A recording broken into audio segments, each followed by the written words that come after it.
Mahinga Kai, in its simplest sense, is the natural resources, including food, and the places where those resources are gathered.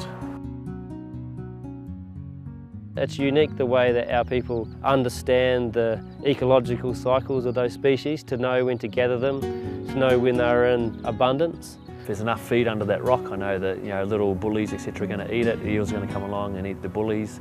So then I'm going to come along and eat the tuna, but I make sure some get over the top, get out to sea. That is Mahinga Kai.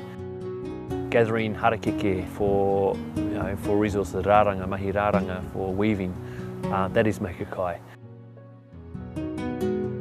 The plants that our tipuna have used not only for weaving but for rongoa and other purposes over all these years, they won't grow in other environments, and it's indigenous to New Zealand. We're a people who moved around. That movement of people in search of food and diversity of food led to stronger relationships between communities where one helped the other.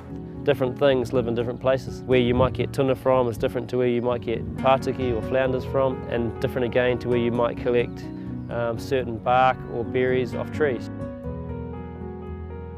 We need to understand our landscape, gives us connection to places and all that. So, Mahinga Kai is a massive concept. Sometimes maybe hard for people to understand. I think sometimes it's too simplified. People just think it's about food. But there's also the tikanga associated with how we do things, so how we use karakia, but also how we give things away, our manaaki. If we can't gather food, if we can't put kai on the table for our guests and for our own whānau, it impacts on our ability to manaaki. You practiced what aroha nui ki te tangata meant. You may not have anything in your home, but when you had visitors, you gave of them your best. And they may have eaten everything you've got and left you with nothing. But that was tino rangatiratanga, you see. You shared. It's intergenerational. It's what is probably the biggest part of the claim that our ancestors after 7 generations fought for. And it's one thing that if we can carry on and teach our children and our children after us about the practices and what it means, that's who we are. That's who Ngāi Tahu are. So Mahinga Kai is about survival, about prosperity. It's about relationships. It's central to who we are as Ngāi Tahu.